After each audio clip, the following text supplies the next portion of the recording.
कि आपने जिला अस्पताल में हेल्थ के लिए वेंटिलेटर आपने दिया था कोरोना काल में, लेकिन वो वेंटिलेटर वो आज खाक बन करके बैठा हुआ है, चूंकि आपने टेक्नीशियन वहां नहीं दिया। और बिना टेक्नीशियन का कैसे चलेगा वेंटिलेटर? और जब जिला अस्पताल में वेंटिलेटर नहीं होगा तो किसके सहारे आप छोड़े हुए हैं? पीठ जितना डॉक्टर साहब थपथपा लीजिए, लेकिन बिहार की जनता देख रही है और हिसाब पूछेगी।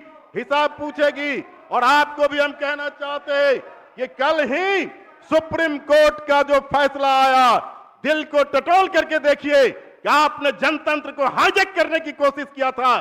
चंडीगढ़ में मेयर के चुनाव को आपने हाईजैक किया था और जिम्मेदारी लेने के लिए कोई तैयार है क्या? इलेक्टोरल बॉन्ड के बारे में भी सुप्रीम कोर्ट ने रूलिंग दिया और उस रूलिंग के आधार पर कोई तो जवाबदेही लेना पड़ेगा। बोल करके सिर्फ चले जाने से नहीं होगा। एक अपील मेरा है आपदा विभाग से कि आपदा में जितनी भी बातें आती है, शीतलहर से भी बिहार के अंदर गरीब लोग ठंड में ठिठुर करके मर जाते हैं। क्या वो आपदा नहीं है? आपदा के श्रेणी में ठंड से मरने वाले लोगों को भी उसमें जोड़ना चाहिए। मैं अंत में कंक्लूड कर रहा हूं कि आपसे मैं अपील करना चाहता हूं कि हमारे देश के अंदर जो आबादी है, आबादी के हिसाब से कितने लोगों पर जो केंद्रीय स्वास्थ्य विभाग ने जो तय किया है डॉक्टर होना चाहिए। क्यूबा में हर 100 व्यक्ति पर एक डॉक्टर है, लेकिन बिहार में कितने व्यक्ति पर डॉक्टर है? मैं जहां से आता हूं विभूतिपुर से, 21 डॉक्टर है, 2 लाख पर 21 डॉक्टर है। यानी बिहार में तकरीबन 8000 लोगों पर एक डॉक्टर है।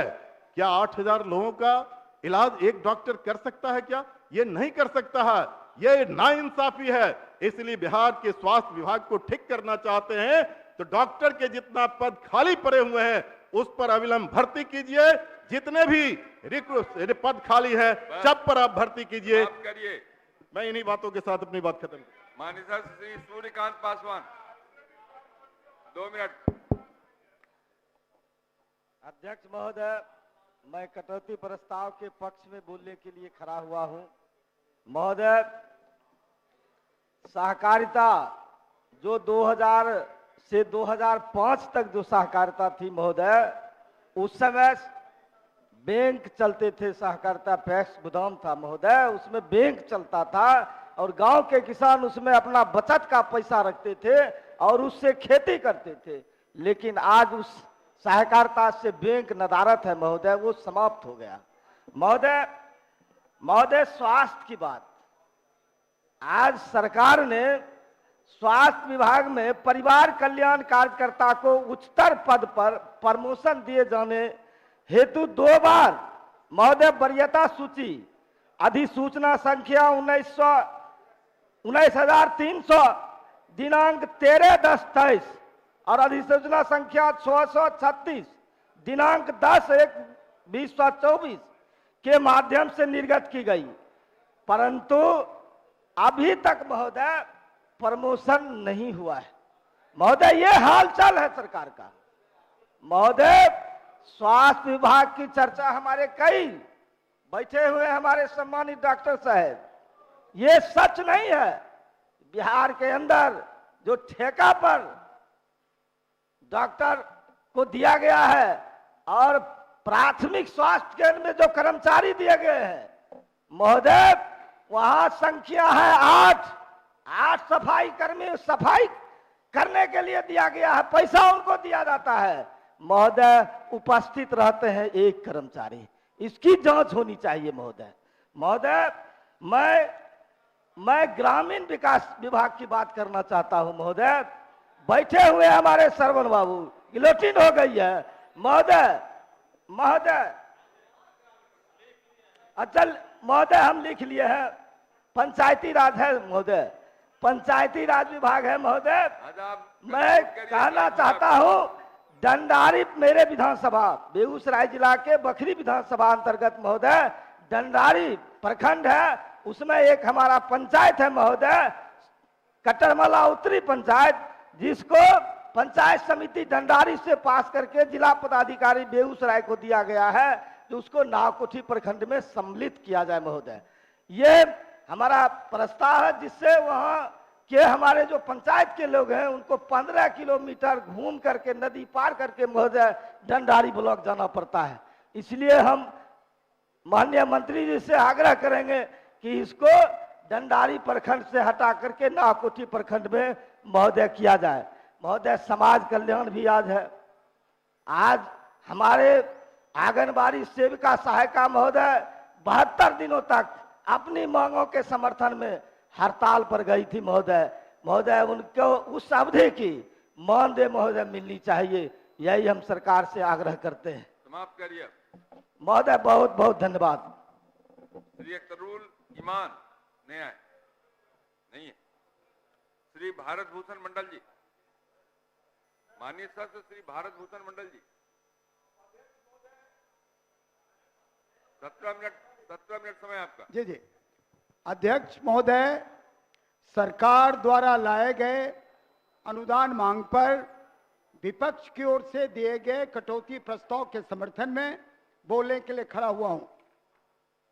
अध्यक्ष महोदय, सहकारिता विभाग और बिहार सरकार का कृषि रोड मैप दोनों किसान की जिंदगी बदलने में, किसान को खुशहाल करने में, उनको आर्थिक तौर पर सशक्त बनाने में पूरी तरह विफल रहा है।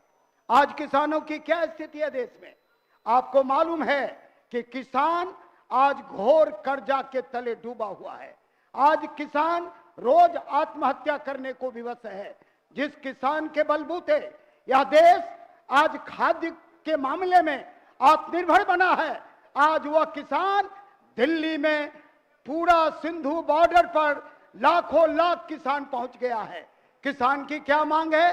जो मोदी सरकार ने वादे किए थे, भाजपा नीति सरकार, भाजपा नीति गठबंधन जो किसानों से वादा किया था कि हम किसानों की आर्थिक आमदनी दुगुनी करेंगे, किसानों की जिंदगी में खुशहाली लाएंगे, आज उन सपनों का क्या हुआ? किसान को दिल्ली जाने से रोकने के लिए ये किस प्रकार की तानाशाह सरकार है? दुनिया के लोकतांत्रिक इतिहास में इस तरह का उदाहरण अन्यत्र देखने को नहीं मिलता है। रास्ते में किसानों को दिल्ली आने से रोकने के लिए इस डेमोक्रेटिक इंडिया में कील गाड़ा गया, उनको बैरिकेडिंग किया गया, मजबूत दीवारें खरीदी गई और इस प्रकार से हिंदुस्तान का किसान जो अन्नदाता के साथ जिस बर्बरतापूर्ण तरीके से पेश आ रही है, आने वाले दिनों में भाजपा नीति गठबंधन सरकार की खैर नहीं है।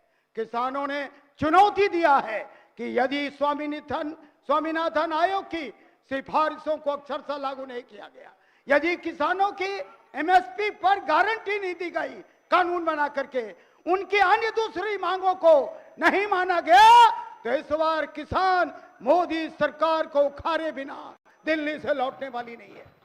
और बिहार की सरकार के बारे में तो मैं ज्यादा कहना नहीं चाहता। मैं ये मानता हूं ये सिद्धांतहीनता का अमृतकाल चल रहा है। ऐसी सिद्धांतहीनता इस देश में इससे पहले कभी देखी नहीं गई। हॉर्स ट्रेडिंग के आधार पर सरकार को गिराई जा रही है, सरकार को अस्थिर किया जा रहा है, पैसे के बल पर कोर्ट को खरीदने का प्रयास किया जा रहा है। और दिल्ली के मेयर के चुनाव में जिस तरह से लोकतंत्र का गला दबाया गया, लोकतंत्र की हत्या की गई, या इस चंडीगढ़ में वह देखने लायक है। मित्रों, मोदी सरकार के रहते न तो संविधान की आत्मा बचेगी, न लोकतंत्र बचेगा।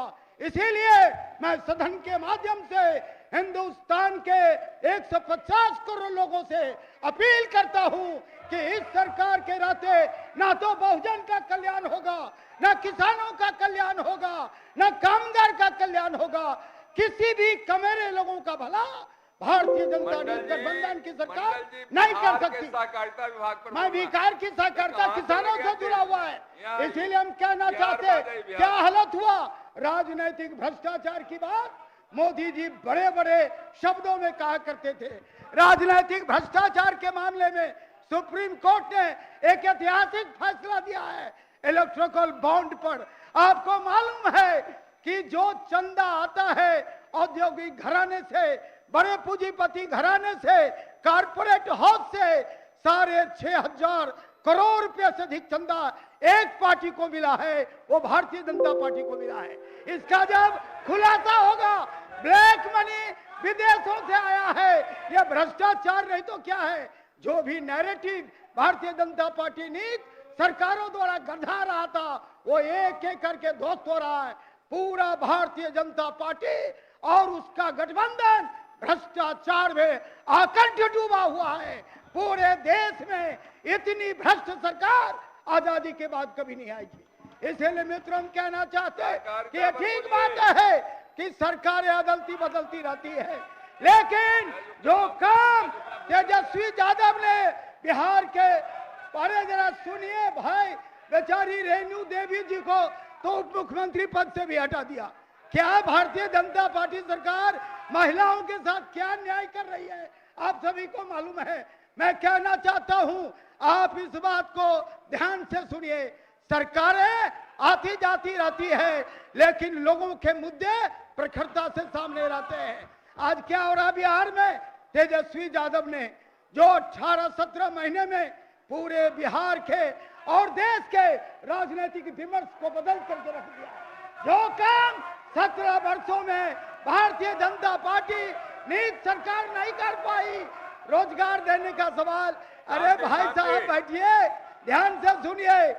तेजस्वी यादव ने जो काम कहते थे महागठबंधन के मुखिया कि कहां से लाओगे पैसे, कहां से लाओगे रोजगार, तेजस्वी यादव ने अपनी कर्मठता के बूते 5 लाख लोगों को नौकरी देने का काम किया। पूरे देश और दुनिया में तेजस्वी यादव के कर्मठता की मिसाल दी जा रही है।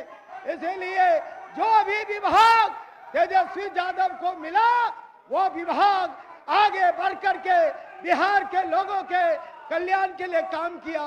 न केवल 5 लाख नौकरी दिया, बल्कि आरक्षण का दायरा जो देश में कई तरह नहीं है, 75% आरक्षण का दायरा बढ़ाया, जातीय जनगणना करवाया और गरीब लोगों के लिए खजाने का द्वार खोल दिया।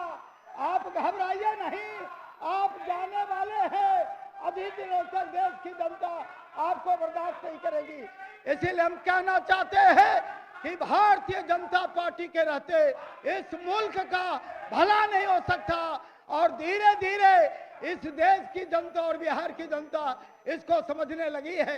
इसीलिए हम कहना चाहते कि केवल जुमलेबाजी से सरकार नहीं चलती। ये विकसित बिहार का नारा देने वाले लोग, जय बिहार का नारा देने वाले लोग, जीडीपी का चमत्कार का दावा करने वाले लोग, बिहार आज गहरे अंधकार में चला गया है। जिन लोगों के हाथ में आज बिहार का कमान है, भारतीय जनता पार्टी जिस गठबंधन सरकार के पीछे रहेगी, वो कोई अच्छा काम आम लोगों के हित में नहीं कर सकता। इसीलिए मैं सरकार को एक नेक सलाह देना चाहता हूं कि जितना जल्द हो सके भारतीय जनता पार्टी से किनारा करिए, नहीं तो बिहार के विकास को ऊंचाइयों पर नहीं ले जा सकता है। इसीलिए हम कहने वाले हैं, आप लोग ध्यान से सुनिए कि सरकार तभी काम कर सकती है जब उसको समर्थन देने वाले लोग सकारात्मक राजनीति करें। आज तो सारा बिहार और सारा देश तेजस्वी यादव के नेतृत्व कौशल की सराहना कर रही है। अभी सभाएं हो रही है, नीतीश कुमार जी का नहीं, तेजस्वी यादव का। लाखों लाख लोग उनकी सभाओं में जा रहा है। इसीलिए हम कहने आए हैं, जो अर्बन डेवलपमेंट का सवाल है, क्या हो रहा अर्बन डेवलपमेंट में? जो शहरों में जो मलिन बस्ती है, जो आश्रय स्थल है, चाहे अस्थायी हो चाहे और दूसरे शेल्टर होम हो, उसकी स्थिति खराब हो रही है। वहां रहने वाले लोग नारकीय जीवन जीने को अभिशप्त हो रहा है। इसलिए हम कहना चाहते हैं अध्यक्ष महोदय कि यह जो सरकार है, ये लोगों से किए गए वादे के खिलाफ काम कर रही है। इन्हीं चंद बातों के साथ मैं अपनी बात खत्म करता हूं। इनकलाब जिंदाबाद। हम तो आपको और शांत रहिए। सुनील जी बैठिए।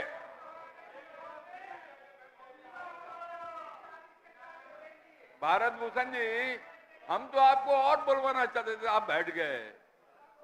विषय खत्म हो गया आपका, रहा नहीं।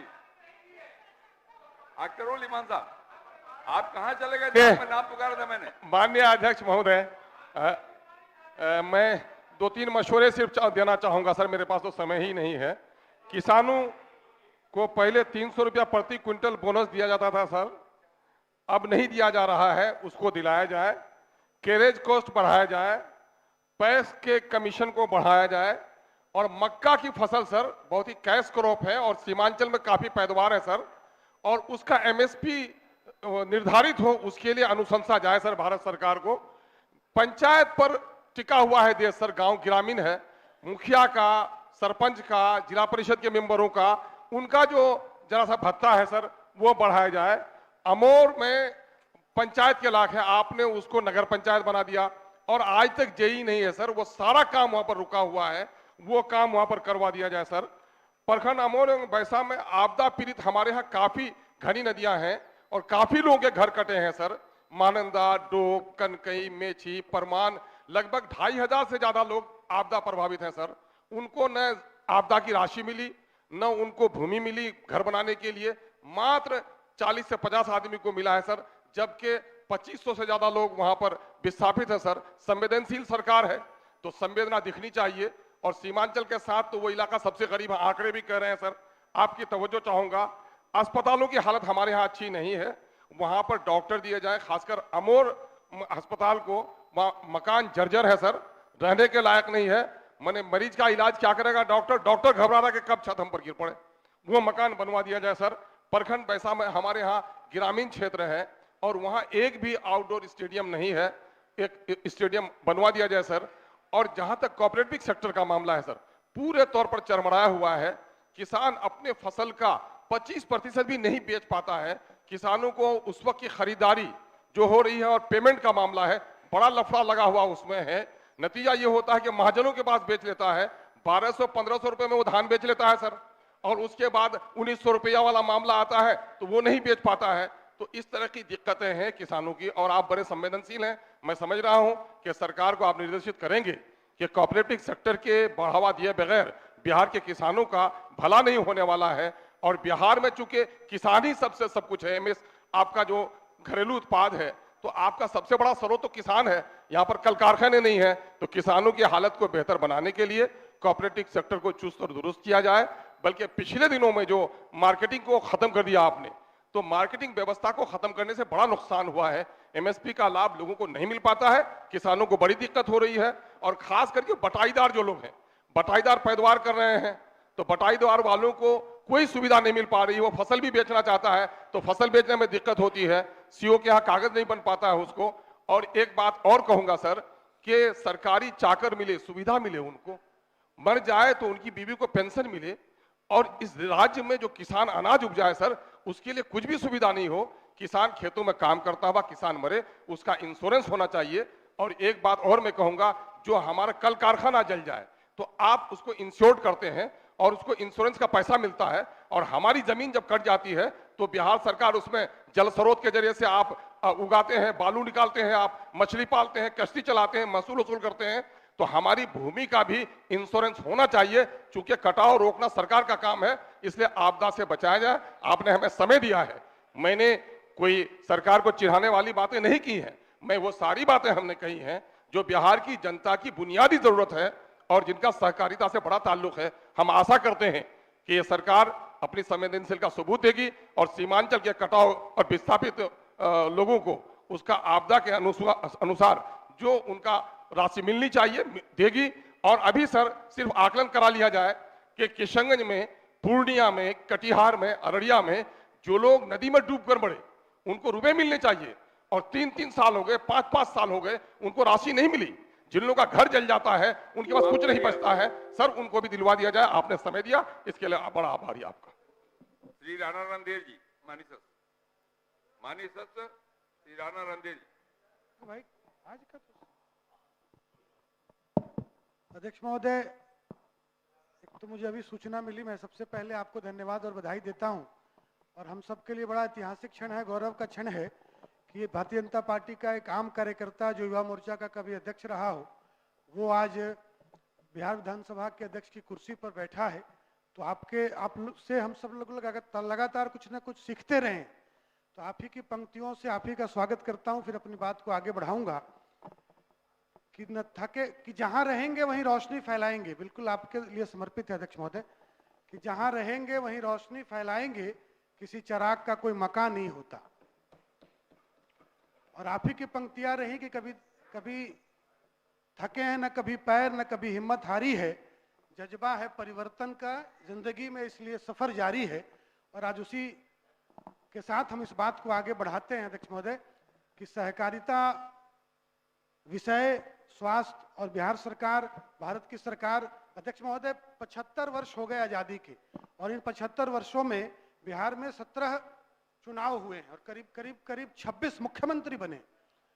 और एक जो यात्रा हम लोगों ने शुरू की बिहार की, वो एक क्रांतिकारी परिवर्तन बिहार में माननीय मुख्यमंत्री नीतीश कुमार जी के नेतृत्व में हम सब लोगों ने, हम सब साक्षी हैं कि बिहार ने क्रांतिकारी परिवर्तन देखा। सहकारिता के क्षेत्र में, कृषि के क्षेत्र में किस तरह से चौथा कृषि रोड मैप आया, सहकारिता जिसको आम लोगों तक पहुंचाने का काम किया गया, किस तरह से प्रधानमंत्री जी की जो सोच रही कि सहकारिता जिसके लिए हम सब मानते हैं, और मैं तो चंपारण की धरती से रहने वाला हूं अध्यक्ष महोदय, जहां गांधी बाबा आए और दीनदयाल उपाध्याय जी की जो उनका जो दर्शन रहा एकात्म मानववाद का, जिन्होंने कहा, और इसमें पूरा सदन इस बात से इत्तेफाक रखता है कि तेरे शहर का पेट मेरी गांव की मिट्टी से पलता है, तेरे शहर का पेट मेरी गांव की मिट्टी से पलता है, गौरतलब रहे कि देश अपना गांव में बसता है। और इस बात को चरितार्थ करने के लिए माननीय प्रधानमंत्री जी ने, माननीय मुख्यमंत्री जी ने जो एक दूरदृष्टि रखी, एक जो विजन रखा, और किस तरह से किसानों की आमदनी बढ़ाने के लिए, किस तरह से किसान भाइयों की आमदनी बढ़े, गांव में रहने वाले लोगों की आमदनी बढ़े, उसकी चिंता करते हुए आज जिस तरह से सहकारिता विभाग धान अधिप्राप्ति का लक्ष्य लगातार बढ़ा रहा है अध्यक्ष महोदय, 2005 के समय कितना लक्ष्य था, आज 45 लाख मीट्रिक टन ये लक्ष्य है, और जिसमें 30 लाख मीट्रिक टन धान की अधिप्राप्ति हुई। किस तरह से आप देखते जाइए ना, जिस तरह से मैंने कहा कि ये यात्रा जो पॉजिटिव यात्रा शुरू है, उस यात्रा को हम लक्ष्य उसको भी हासिल करेंगे।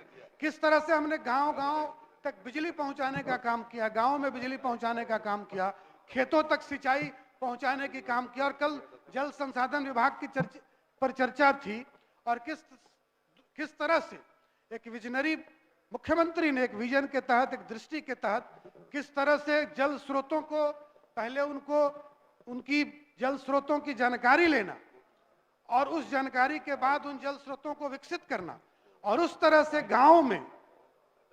गांव में कैसे खेती, किसान भाइयों को उनको सिंचाई का साधन, उनको खेती के लिए अलग से बिजली उपलब्ध कराना, और किस तरह से एक व्यवस्थित तरीके से हमारे पैक्सों को जिस तरह से कॉमन सेंटर के रूप में डेवलप करने का जो विचार आया है कि कॉमन सेंटर हो गांव में, किसान भाइयों को किस तरह से कृषि यंत्र बैंक, किसानों की चिंता की गई कि किस तरह से गांव में किसान भाइयों की खेती बढ़े, उनको हर तरह का सपोर्ट सिस्टम मिले, और जो सबसे बड़ी बात सरकार के द्वारा की गई कि खेती में पशुपालकों को भी, चाहे गौ पालन करने वाले, बकरी पालन करने वाले, मुर्गी पालन करने वाले, डेयरीज को, पशुपालकों को भी केसीसी ऋण की सुविधा, जिसकी चिंता सभी माननीय सदस्य करते रहे हैं, वो भी सरकार ने सुनिश्चित करने का काम किया। और केसीसी ऋण की सुविधा जो है वो न केवल खेती करने वाले बल्कि पशुपालकों को भी, डेयरी के लोगों को भी, और फिर जो गोटरी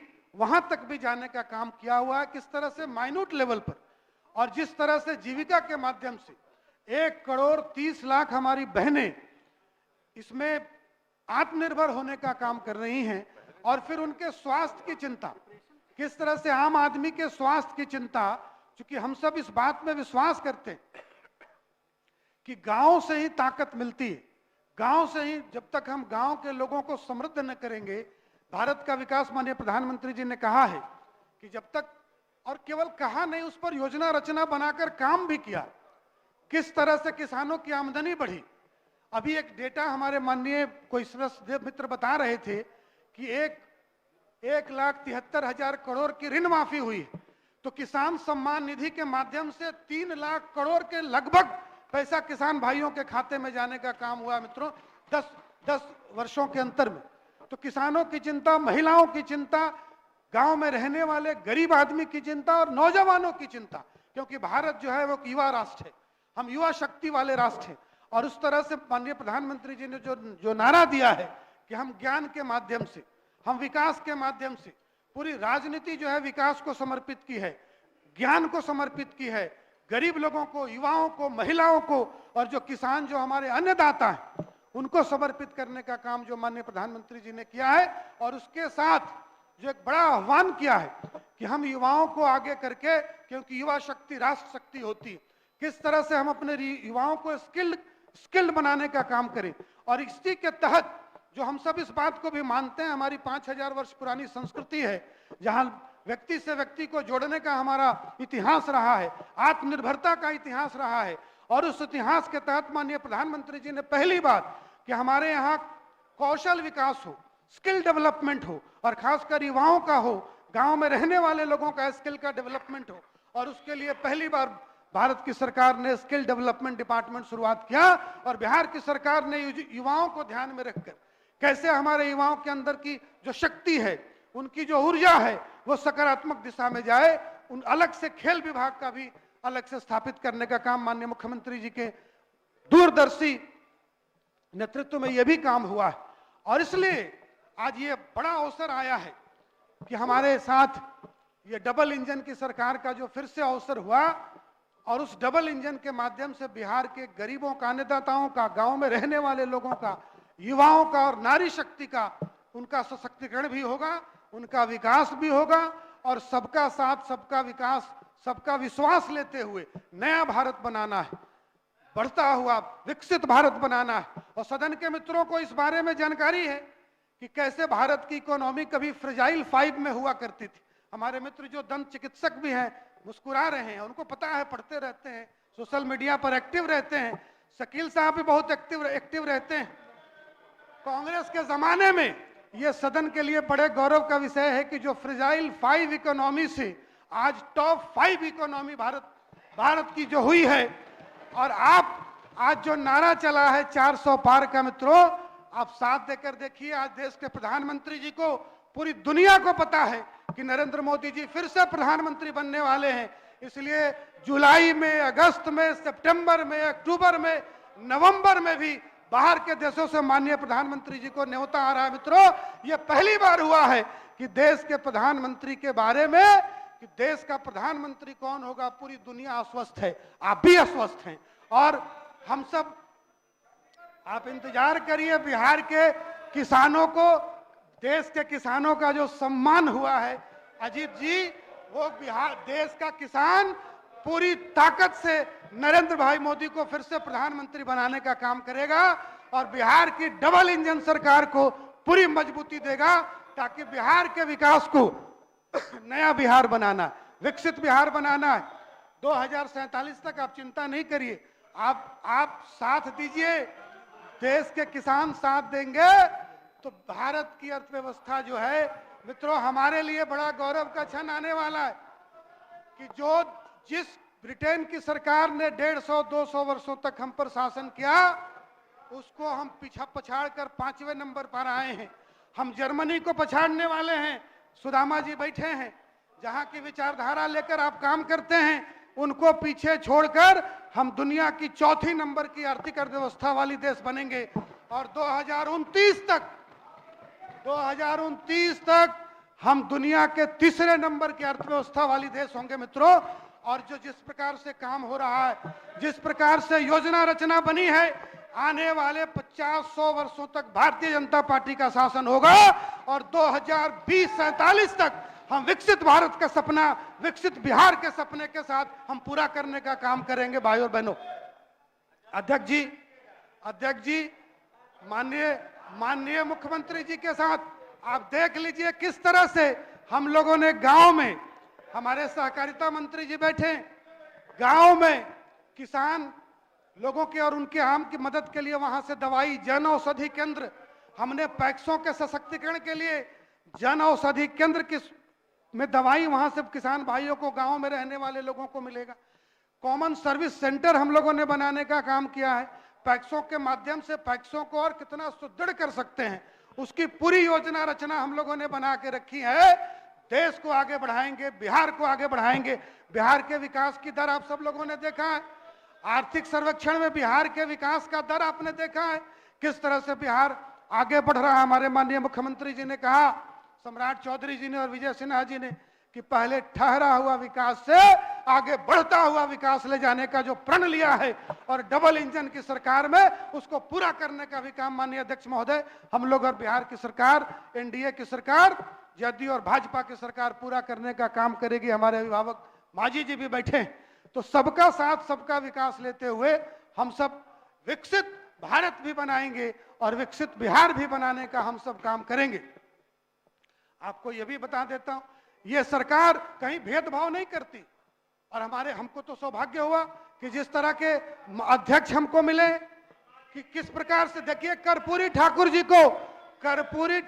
को भारत रत्न देने का काम, कर्पूरी ठाकुर जी आप लगातार बोलते थे, आप याद करिए जब माननीय प्रधानमंत्री जी आए थे, इसी हमारे माननीय अध्यक्ष जी जो विजय सिन्हा जी आज उप मुख्यमंत्री हैं, माननीय प्रधानमंत्री जी को बुलाने का काम किया था और आपके नेता तेजस्वी यादव जी ने जब मांग किया था कि कर्पूरी ठाकुर जी को भारत रत्न मिलना चाहिए, आज उनके बुलावे पर प्रधानमंत्री जी ने यहां आकर जो काम किया और जाकर जो 23 जनवरी को उनके 100वें जन्म शताब्दी पर जो आपने क्यों नहीं दिया, आपकी सरकार थी, आप देश में आपकी सत्ता चली है, आप गठबंधन के भागीदार थे, आपने कर्पूरी जी को तब भी नहीं सम्मान देने का काम किया और आज भी सम्मान जो है माननीय प्रधानमंत्री जी ने देने का काम किया।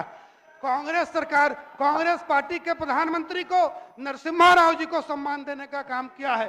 कृषि के क्षेत्र में जो गुणात्मक सुधार हुआ है, जो कृषि के क्षेत्र में गुणात्मक सुधार करने वाले कृषि मंत्री, कृषि के वैज्ञानिक स्वामीनाथन जी को भी भारत रत्न देने का काम किया मित्रों।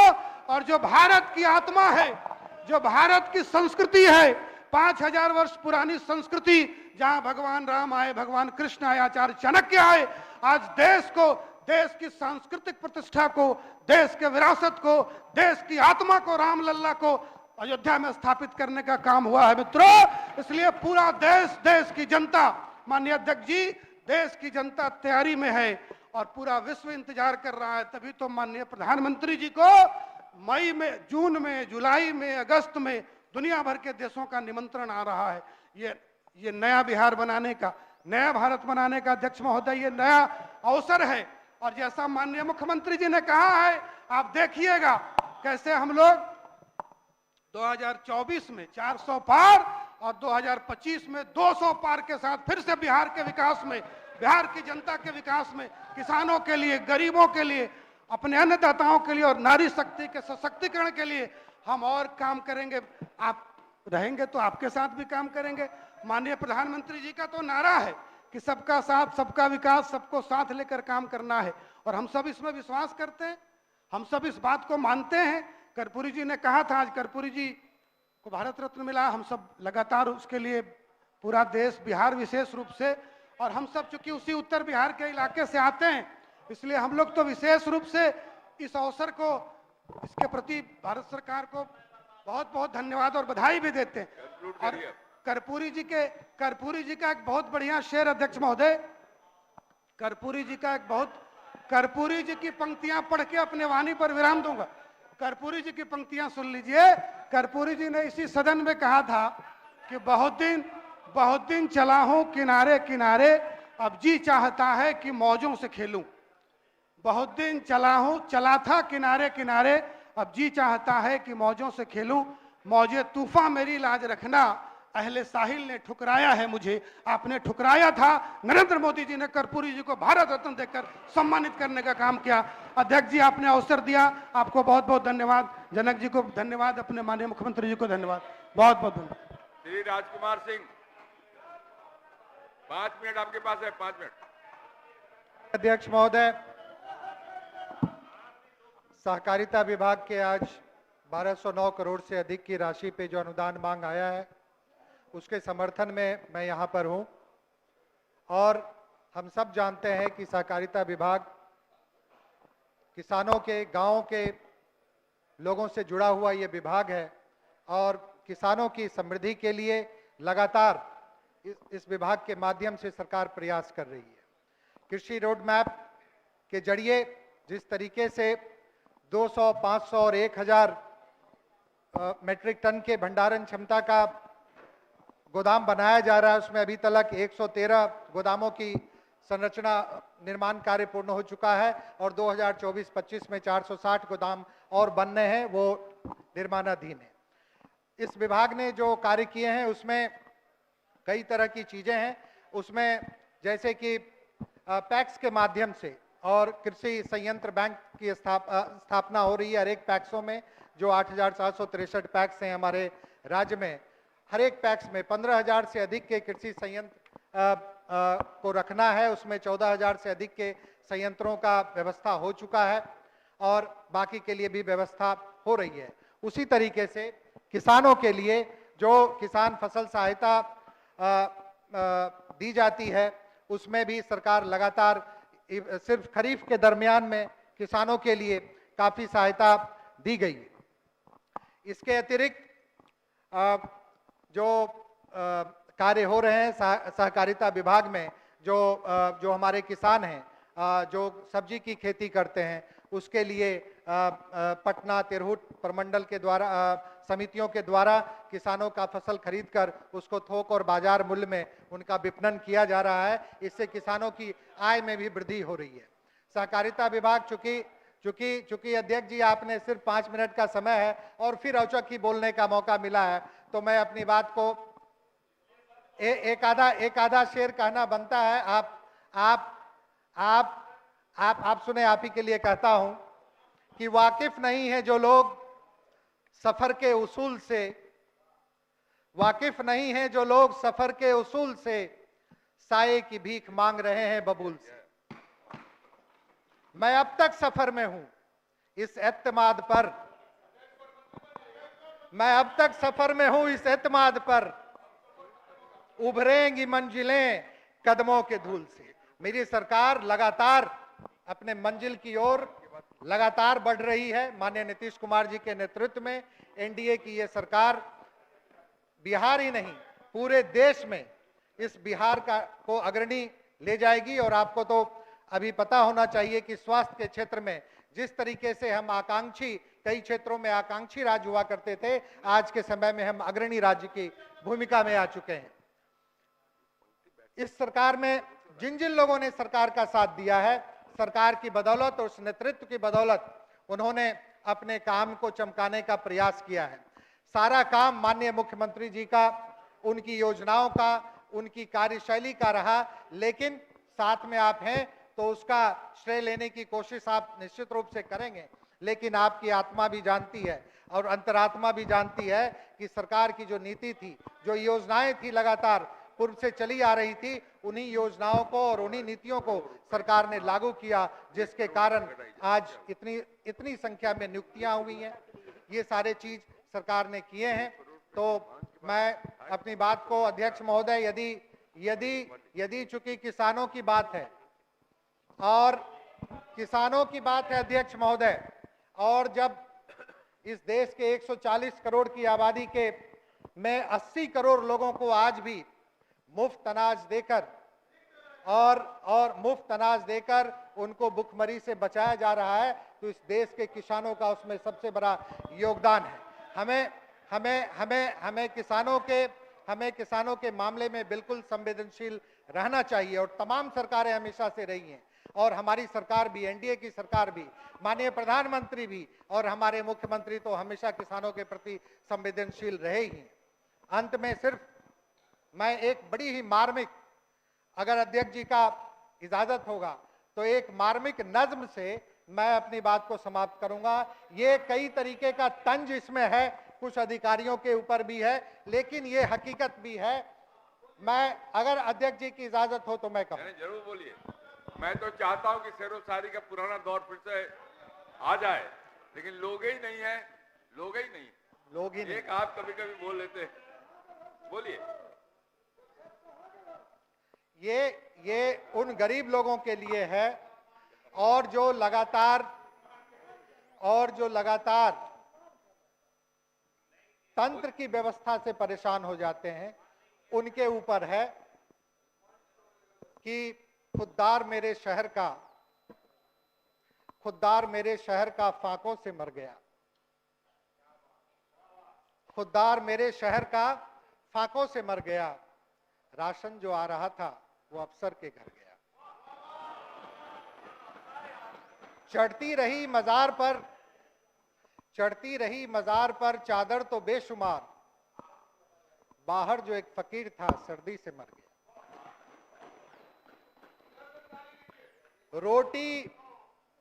रोटी अमीरे शहर के कुत्तों ने छीन ली। फाका गरीबे शहर के बच्चों में बट गया। और चेहरा बता रहा था कि मारा है भूख ने।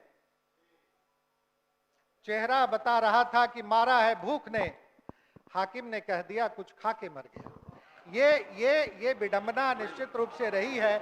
इसमें हमें लोगों को, समाज को भी संवेदनशील होने की जरूरत है। हमारी अफसरशाही को भी संवेदनशील होने की जरूरत है और तमाम सरकारों को भी संवेदनशील रहने की जरूरत है। बहुत बहुत धन्यवाद। माननीय सदस्यगण, अब सरकार का उत्तर होगा। माननीय मंत्री सहकारिता विभाग।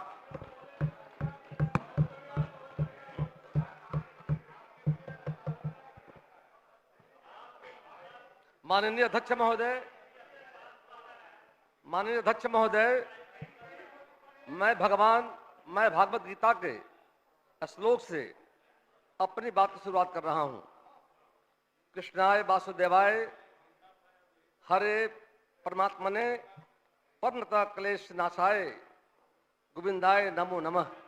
यानी वासुदेव नंदन परमात्मा स्वरूपी भगवान कृष्ण को वंदन है। हे गोविंद, पुनः पुनः नमन है। वो हमारे राज्य के अन्नदाता किसान भाइयों को, मजदूरों को सभी समस्याओं का निराकरण करने में सहायता करें।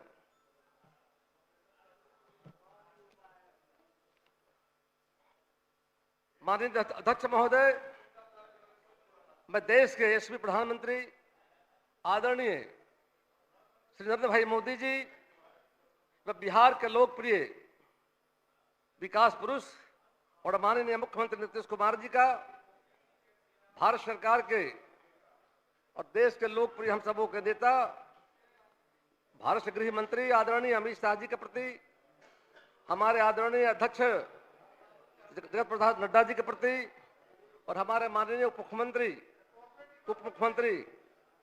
श्री सम्राट चौधरी जी, माननीय उप मुख्यमंत्री विजय कुमार सिन्हा जी और माननीय अध्यक्ष हमारे नंदकिशोर यादव जी के प्रति भी हम आभार व्यक्त करते हैं। करके सुना नहीं, दोहरा देते हैं। शुरू में ही कहा, हमने कहा था अब ध्यान नहीं बोलिए, ठीक नहीं है। और अध्यक्ष महोदय, मैं बिहार की राजनीति में मुझे 5 दशकों से काम करने का मौका मिला है। सन 74 के जेपी आंदोलन में छात्र की भूमिका में जयप्रकाश नारायण जी के साथ काम करने का मौका मिला था। उस समय अटल बिहारी वाजपेयी हम सबों का नेता हुआ करते थे। आदरणीय अडवाणी जी, आदरणीय जोशी जी, उनके नेतृत्व में हम लोगों ने काम किया है। सन 74 से लगातार आज 2024 तक हमें खुशी से बात की महोदय है कि हमारे क्षेत्र की जनता के प्रति हम अपने सारे मतदाता भाई बहनों का, जो गया जी की धरती से मुझे लगातार 8 बार चुनने का अवसर दिया है, उनके प्रति भी हम कृतज्ञता व्यक्त करता हूं। और साथ ही साथ भारतीय जनता पार्टी के नेताओं, एनडीए के नेताओं के सहयोग से और राज्य के किसानों, वंचितों, शोषितों, अति पिछड़ों, स्वर्ण जाति के साथियों, पिछड़ी जाति के लोगों का हमें लगातार आशीर्वाद मिलता रहा करके। अध्यक्ष महोदय, आज वित्तीय वर्ष 24-25 के सहकारिता आय व्यय के सम्मिलित अनुदानों की मांग पर चर्चा में भाग लेने वाले सभी माननीय सदस्यों का सुझाव महोदय जो आया है, आदरणीय जी शर्मा जी, डॉक्टर सुनील कुमार जी, श्री भूदेव चौधरी जी, माननीय सदस्य रामविलास कामत जी, माननीय श्री मुकेश कुमार रोशन जी, माननीय विजय कुमार खेमका जी, माननीय महानंद सिंह जी, माननीय अनिल कुमार जी, माननीय सुकांत पासवान जी, भारत भूषण मंडल जी, भाई अख्तरुल इमाम जी, पूर्व सहकारिता मंत्री राणा रणधीर जी, माननीय सदस्य राजकुमार सिंह सहित आप सबों का जो सुझाव जो आया है महोदय, निश्चित तौर पर विश्वास दिलाते हैं मंत्रालय संभाले मात्र हम लोगों को लगभग मैं समझ रहा हूं कि 4 तक 15 दिन हो रहा होगा, और 15 दिन के दौरान समीक्षा हमने महोदय किया जाकर के, और हमारे माननीय सदस्यों का काफी अच्छा सुझाव आया जाकर के, विचार आया जाकर के। निश्चित तौर पर विभाग के माध्यम से आपके सुझावों पर हम गौर करेंगे, विचार करेंगे। अब सबसे बड़ा मैं देखा हूं कि अभी जो धान के प्राप्ति का मामला था, हम भी समीक्षा कर रहे थे, क्या वजह है कि राज्य में विकेंद्रित अधिप्राप्ति योजना डीसीपी के अंतर्गत धान एवं गेहूं की प्राप्ति की जाती है। धान एवं गेहूं की प्राप्ति पंचायत स्तर पर, पैक्स प्रखंड स्तर पर, व्यापार मंडल के माध्यम से की जा रही महोदय। राज्य में धान गेहूं की प्राप्ति ई प्रोक्योरमेंट प्रणाली के अंतर्गत किया जाता है, जिसे विभागीय पोर्टल अंतर्गत मोबाइल ऐप के माध्यम से ऑनलाइन व्यवस्था अंतर्गत सभी कार्य किया जाता है। महोदय, उद्देश्य इसका है कि धान गेहूं की प्राप्ति का उद्देश्य किसानों को स्टेज से लापात बिक्री से बचाते हुए उत्पाद का न्यूनतम समर्थन मूल्य भारत सरकार तय करती महोदय है। वो प्राप्ति धान से तैयार चावल गेहूं का उपयोग राज्य खाद्य निगम द्वारा जन कल्याणकारी योजना पर किया जाता महोदय। हम देख रहे थे विगत 3 वर्षों का क्या अचीवमेंट विभाग में जाकर के, तो मुझे भी लगा ये 21-22 में हम देख रहे थे लक्ष्य 45 लाख मीट्रिक टन था, किसानों की संख्या 6.42 लाख था करके, अधिप्राप्ति 99% हुआ, 99.78%। 22 में हम देख रहे हैं कि 93.42% अधिप्राप्ति महोदय हुई जाकर के। लेकिन 23-24 में देख रहे थे चालू वित्तीय वर्ष जो हमारा जाकर के है, इसमें काफी हमें लगा क्या वजह कि आखिर 45 लाख टन के विरुद्ध जो उपलब्धि मैं देख रहा था मात्र 68.44% जाकर के, यानी 45 लाख टन के विरुद्ध 30 लाख मैट्रिक टन की धान की अधिप्राप्ति महोदय हो पाएगी जाकर के। इस वर्ष धान का कारण जानकारी महोदय, विभाग से जानकारी हमने समीक्षा में किया महोदय, इस वर्ष धान का बाजार मूल्य न्यूनतम समर्थन मूल्य के बराबर या उसके आसपास रहने के कारण किसानों द्वारा सहकारी क्रय केंद्रों के साथ साथ खुले बाजार में निजी क्रेताओं की बिक्री की गई। राज्य के आंतरिक आर्थिक विकास के तहत महोदय इथेनॉल इकाइयों की स्थापना के कारण इसकी मांग उसमें भी रहने के कारण धान का बाजार मूल्य बढ़ने महोदय अहम भूमिका रही। महोदय, सदन को विश्वास महोदय दिलाना चाहते हैं कि माननीय महोदय जो माननीय सदस्यों सुझाव जो आया है धान प्राप्ति के मामले में जो उपलब्धि होनी चाहिए तो कम जो है, इसके लिए घोषणा मैं महोदय करना चाहता हूं कि हमारा विभाग, हम आज इस बात का घोषणा करना चाहता हूं महोदय कि हम विभाग के वरीय अधिकारियों को टीम बनाकर धान प्राप्ति सहित सभी मुद्दों का अध्ययन करने के लिए बिहार के राज्यों में जाएगी, ताकि आने वाले समय में सहकारिता विकास जो हमारा विभाग है वो राज्य के किसानों के हित में बेहतर काम करने का महोदय काम करेगी। महोदय, मुझे खुशी है कि सहकारिता के महत्व को ध्यान में रखते हुए केंद्र सरकार द्वारा एक ऐतिहासिक निर्णय के तहत देश में पहली बार अलग से सहकारिता विभाग गठन किया गया है महोदय। भारत के पहले एवं वर्तमान सहकारिता मंत्री आदरणीय अमित शाह जी के निर्धारित लक्ष्य सहकार से समृद्धि को प्राप्त करने में माननीय मुख्यमंत्री नीतीश कुमार जी के नेतृत्व में बिहार अग्रणी भूमिका निभा रहा है महोदय। महोदय कह रहे थे कि जो बातें मैं दोहराना महोदय चाहता था कि जो सुझाव जो आए हैं और धान अधिप्राप्ति के मामले में थोड़ा पीछे थे, उन कारणों को हमने समीक्षा किया है और समाधान के लिए तय किया है कि विभाग की टीम बनाकर, अधिकारियों को टीम बनाकर हम बिहार से बाहर भेजेंगे, उसका अध्ययन कराएंगे और सरकार से जुड़ा बातें जो है अन्य राज्यों में कैसा काम हो रहा है, निश्चित तौर पर 1 माह के अंदर में प्रतिवेदन आने के बाद सहकारिता विभाग आप सुझाव को जोड़ते हुए बेहतर तरीके से राज्य के किसानों के लिए काम करने का काम करेगी जाकर। अध्यक्ष महोदय, सहकारिता का मुख्य उद्देश्य किसानों तथा अन्य लोगों मुख्य रूप से वंचित वर्ग संगठित एवं सक्रिय करते हुए स्वयं सहायता, परस्पर सहायता एवं सह-अस्तित्व के माध्यम से आर्थिक एवं सामाजिक उत्थान करना है, ताकि न्याय के साथ समग्र विकास हो सके। महोदय कहना चाहते हैं, एक दूसरे के हाथ मिलाए सब मिलाकर आगे आए, एकता और भाईचारा की नई मिसाल बनाए। ये उद्देश्य सहकारिता का महोदय जाकर के। अध्यक्ष महोदय, देश के करोड़ों किसानों, वंचितों, पिछड़ों, दलितों, गरीबों, उपेक्षितों, महिलाओं का विकास का मार्ग महोदय केवल सहकारिता के माध्यम से ही प्रशस्त हो सकता है महोदय। सहकारिता के बिना गरीब कल्याण और अंत्योदय की कल्पना संभव महोदय नहीं जाकर के। सहकारिता आंदोलन भारत ग्रामीण समाज की प्रगति भी करेगा और एक नई सामाजिक पूंजी का अवधारणा भी खड़ी करेगा। सहकारिता क्षेत्र में महोदय कृषि में भारत की उन्नति का मुख्य स्तंभ बन सकता था, लेकिन इतने दशक तक किसी ने सहकारी क्षेत्र के बारे में नहीं सोचा। ऐसे समय पर जब सहकारिता आंदोलन की सबसे ज्यादा जरूरत थी, तब माननीय प्रधानमंत्री श्री नरेंद्र भाई मोदी जी ने एक स्वतंत्र नया सहकारिता मंत्रालय बनाकर सहकारिता क्षेत्र की उपेक्षा के युग को समाप्त कर सहकारिता की प्राथमिकता की कुछ शुरुआत करने का महोदय काम किया करके। मुझे खुशी इस बात की महोदय है, जब बिहार में एनडीए की सरकार जब महोदय बिहार में जब आई थी और एनडीए की सरकार में माननीय मुख्यमंत्री जी के नेतृत्व में नीतीश कुमार जी ने सरकार पहले महोदय थी जाकर किसानों के प्रति संवेदनशील नहीं थी जाकर। हम सरकार में जब आए, भारत सरकार में हमको आने का मौका मिला हो, बिहार में आने का मौका मिला हो, हमारा सोच रहा है गांव, गरीब, किसान, महिला, नौजवान, यानी किसान हमारी प्राथमिकता महोदय करके। और भारत कृषि प्रधान देश है, बिहार में कृषि प्रधान राज्य है और देश का इकोनॉमिक जो हमारा है कृषि पर आधारित है, उसका रीढ़ कृषि हमारा जाकर के।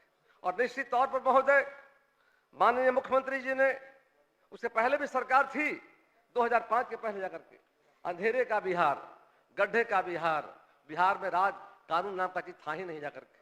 क्या हालत था हमें याद जाकर के है। और लंबे समय तक हम लोग संघर्ष करने का काम किया महोदय। हम उस समय हम लोग जान को हथेली पर लेकर संघर्ष करते थे, सड़क से सदन तक संघर्ष करने का मौका मिलता था और भारतीय जनता पार्टी के आशीर्वाद से 90 विधायक बनने का महोदय मुझे मौका मिला करके। और तब से लगातार 2005 तक संघर्ष करते करते और सरकार बनाने का मौका मिला और बिहार में एक अच्छी शुरुआत हुई जाकर के माननीय नीतीश कुमार जी की अगुवाई में। माननीय सुशील मोदी जी हमारे मुख्यमंत्री हुआ करते महोदय, ये हमारे तमाम नेताओं के सहयोग से बिहार बदलने लगा जाकर। और हमारे तमाम जो माननीय मंत्री थे, एनडीए के हमारे माननीय जो मंत्री थे, सबका अहम योगदान था। एक बड़ा चैलेंज, चुनौती मैं देखता था उस समय हुआ करता था। सड़क की हालत की थी, बिजली का हालत क्या था करके, उस चुनौती को माननीय मुख्यमंत्री जी ने अवसर बदलने का काम किया करके बिहार बदलने लगा। बिहार की चर्चा पूरे देश में होने लगी, बिहार विकास की ओर में आगे जाने लगा। और माननीय मुख्यमंत्री जी ने महोदय बता दो, खुशी मुझे हो रही जाकर के कि 2008 में जब बिहार में एनडीए की सरकार माननीय मुख्यमंत्री नेतृत्व में बनी, तो हमारी सरकार ने महोदय किसानों के लिए कृषि रोड में लाने का काम किया। पहला कृषि रोड मैप 2008 से 2012 तक, दूसरा 2012-17 तक, तीसरा 17 से 23 तक। संजोग से 17 में बिहार में एनडीए की सरकार फिर से बहाल हो गई थी जाकर। मुझे कृषि मंत्री बनने का मौका मिला था। बहुत तो बोले कि भाई तो शहर का आदमी प्रेम कुमार है, किसानों के बारे में क्या जानेंगे जाकर के। लेकिन मुझे बताते खुशी हो रही है महोदय कि 3 वर्षों में बिहार में पहला मंत्री आप सबों का आशीर्वाद से जब बनने का मौका मिला, तो देश के माननीय प्रधानमंत्री नरेंद्र भाई मोदी से राष्ट्रीय कृषि कर्मण अवार्ड 3 प्राप्त करने का मुझे मौका मिला है। और साथ ही साथ महोदय मैं देख रहा हूं कि जो हमारा कृषि रोड मैप महोदय जो आया, और चौथा जो मैप महोदय जो आया है वो हमारा आया है जाकर के, वह 23 से 28 तक का महोदय जाकर के। इसमें 12 महोदय विभाग जाकर के कृषि रोड क्रियान्वयन में सहकारिता विभाग की भूमिका किसानों के लिए फसल चक्र की समग्र आवश्यकताएं तथा कृषि उत्पादन, खाद, बीज, कीटनाशक, कृषि साख आदि, भंडारण क्षमता का सृजन, कृषि उपकरण बैंक की स्थापना, कृषि उत्पादों का प्रसंस्करण, खाद्यान्नों हेतु न्यूनतम समर्थन मूल्य की उपलब्धता, सहकारी क्षेत्र में संस्थागत विकास हेतु प्रसंग के रूप में प्रभाषित की गई है। इन महत्वपूर्ण जिम्मेदारियों के संदर्भ में सहकारिता विभाग के द्वारा महोदय कई अच्छी उपलब्धियां प्राप्त की गई है। पैक्सों, व्यापार मंडलों के गोदाम निर्माण सह कार्यालय की स्थापना से सहकारी संस्थाओं को भौतिक पहचान मिलने के साथ साथ व्यवसाय विकास का मार्ग प्रशस्त हुआ है। राज्य महोदय कुल 6,975 पैक्सों व्यापार मंडलों में गोदाम सह कार्यालय निर्माण का कार्य पूरा हो चुका है, जिसके माध्यम से लगभग 15.1295 लाख एमटी भंडारण क्षमता का सृजन किया गया है।